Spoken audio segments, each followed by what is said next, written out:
Shalom saudara-saudaraku yang dikasihi oleh Tuhan.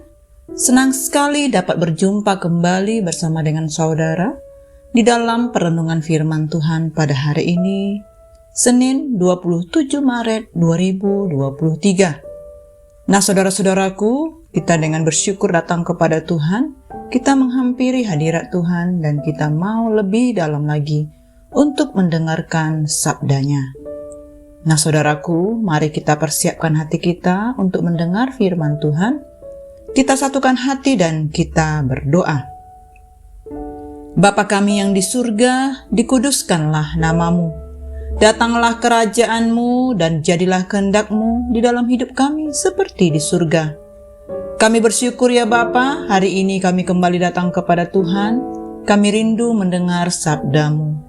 Urapi setiap kami, berikan kami telinga seorang murid, hati yang lemah lembut untuk dapat taat kepada firman-Mu.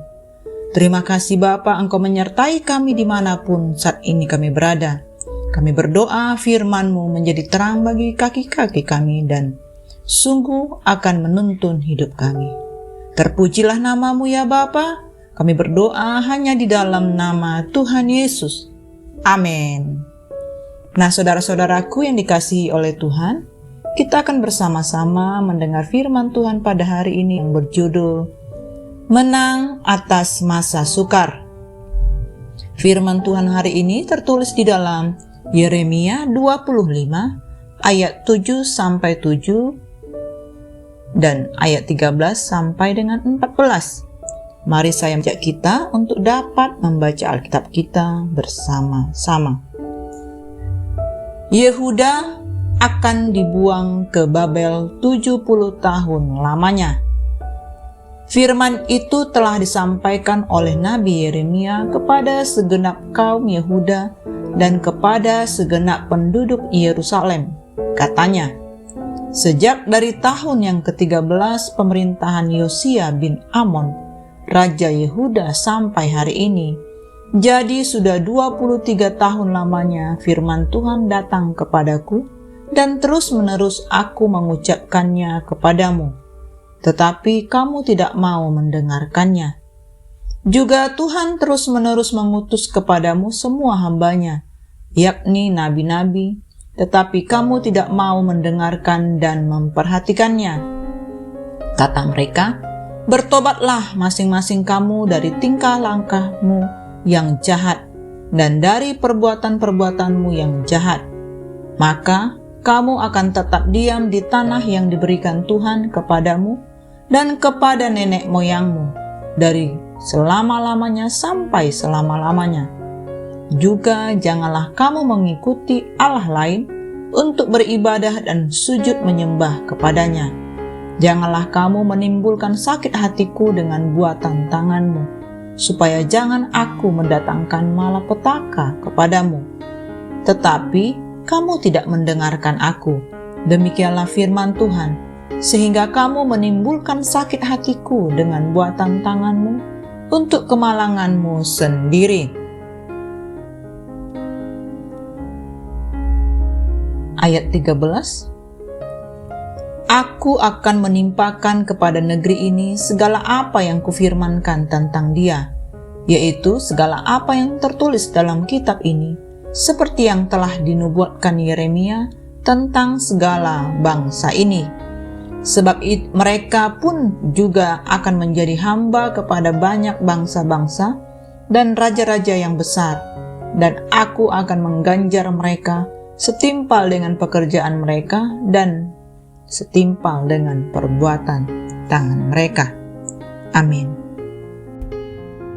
Saudara-saudaraku yang dikasihi oleh Tuhan, kita sudah membaca firman Tuhan bagaimana kerasnya hukuman yang Tuhan jatuhkan kepada bangsa Yehuda. Penyebabnya, sekeras itu pula hati Yehuda terhadap para nabi Tuhan yang dikirim untuk menegur dan menasihati mereka agar bertobat. Namun mereka tidak kunjung bertobat, sehingga hukuman dahsyat memang tidak terelakkan. Hukuman dahsyat yang sudah Tuhan nyatakan kepada mereka untuk menyerahkan mereka sebagai tawanan dan buangan ke tangan Raja Babel. bangsa Yehuda dan Yerusalem akan ditinggalkan gersang tanpa pengharapan. Nabi Yeremia juga sudah menyampaikan teguran keras itu selama 23 tahun kepada bangsa Yehuda. Jelas hal ini bukan hal yang menyenangkan, sebab kebanyakan orang tidak suka ditegur. Namun Yeremia melakukannya terus-menerus. Dan dalam bahasa aslinya dikatakan syakam, yang menggambarkan sesuatu yang dilakukan dengan rajin, gigih, dan bersemangat. Yeremia tidak hanya sekedar dapat menyampaikan kebenaran firman Tuhan, namun ia sadar betul pekerjaannya ini sangat penting bagi Tuhan. Bangsanya harus ditegur agar bertobat dan tidak binasa. Syakam juga dapat berarti bahwa setiap pagi kita bangun dengan sengaja untuk bersiap, dan kita boleh dapat melakukan perjalanan, setiap aktivitas, kita dapat melakukan bagian kita sehari-hari ataupun kita saat beribadah. Kelihatannya sang nabi sudah menyiapkan setiap hari untuk dapat berjumpa dengan Tuhan, sehingga firman Tuhan terus-menerus datang kepada Nabi Yeremia. Hal ini membuatnya dapat bertahan ataupun menang melewati masa-masa sukar. Saudara-saudaraku, dengan kekuatan, kegigihan, bahkan setiap hal yang dimiliki oleh Nabi Yeremia untuk dapat bertahan dan menang di dalam melewati setiap kesulitan yang dihadapinya, hal ini membuat dia semakin melekat kepada Tuhan. Dia memiliki hubungan yang intim dengan Tuhan setiap hari. Nah, saudaraku, mari kita menyerahkan hidup kita hanya kepada pemeliharaan Tuhan. Kita percayakan masa depan kita hanya kepada Tuhan dengan segenap hati. Janganlah kita berusaha untuk bergantung kepada setiap pengalaman pribadi ataupun manusia. Baiklah kita bergantung hanya kepada Tuhan di dalam segala aspek.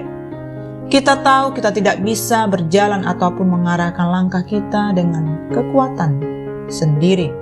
Dan kita tahu kita juga tidak bisa memanipulasi cara Tuhan. Dan hal ini semestinya kita lakukan karena kita sungguh-sungguh percaya kepada Tuhan dalam setiap detik hidup kita. Nah, saudara-saudaraku, bagaimana kita bisa menjalani pekerjaan dan seluruh bagian dari aktivitas sehari-hari? Apakah kita memilih seperti bangsa Yehuda atau Nabi Yeremia? Saudaraku, sama seperti kehidupan Nabi Yeremia yang tidak pernah lepas dari masa sukar, begitu juga dengan seluruh hidup kita.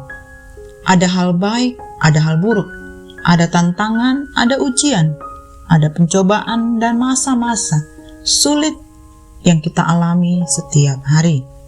Suka atau tidak, kita harus melewatinya.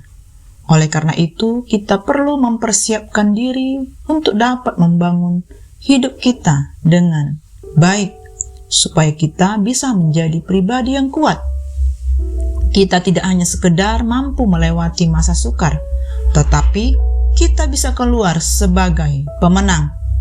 Karena begitulah seharusnya mentalitas yang kita miliki sebagai anak Tuhan. Mari saudaraku, kita mengevaluasi seluruh tujuan hidup kita untuk dapat bekerja, bangun setiap pagi. Kita buat komitmen ulang untuk terus tekun menyiapkan bekal rohani setiap pagi. Kita memohon kepada Tuhan untuk dapat bergairah, untuk dapat kita menyatakan keinginan kita kepada Tuhan, dan kita boleh bekerja sesuai dengan apa yang Tuhan mau. Demikianlah renungan firman Tuhan pada hari ini, saudaraku. Mari kita dengan sungguh-sungguh dapat mendengar firman Tuhan, kita mendengar perkataannya dan kita mau melakukannya. Karena suka, tidak suka, masa sukar adalah bagian dari kehidupan kita. Kita perlu mempersiapkan diri agar kita dapat kuat dan menang di dalam menghadapinya. Amin. Mari kita satukan hati dan kita tutup di dalam doa. Bapa kami yang sungguh baik, kami bersyukur buat firman-Mu yang sudah kami dengar. Kami percaya Engkau adalah Allah yang setia kepada kami. Engkau Allah yang sungguh-sungguh memberikan kami hati yang baru, hati yang taat kepadamu. Ampuni kami kalau selama ini kami mengandalkan pengalaman, mengandalkan kekuatan, dan mengandalkan status kami, jabatan kami. Roh Kudus penuhi setiap kami agar kami sungguh-sungguh dapat menjadi pelaku firman. Berkati kehidupan kami, masa depan kami, pekerjaan, studi, kesehatan kami. Engkau yang memimpin hidup kami dan mengarahkan langkah-langkah kami.